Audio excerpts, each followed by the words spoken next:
أقصى للأجور فأريد أن أنوه.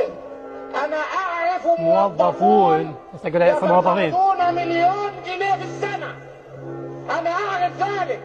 أنا أعرف موظفون يتقاضون. صح حوله. أعرف موظفين يتقاضون مليون جنيه في الشهر. والله الذي لا إله إلا هو أعرف ذلك. موظفون راح يعيدون موظفين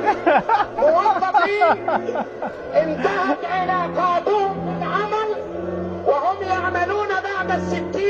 مش بعد 60. ليس بعد 60 ولكن بعد 60. راح يعرفها لأنها مضاف إليه مجهول بالإيه. نعم.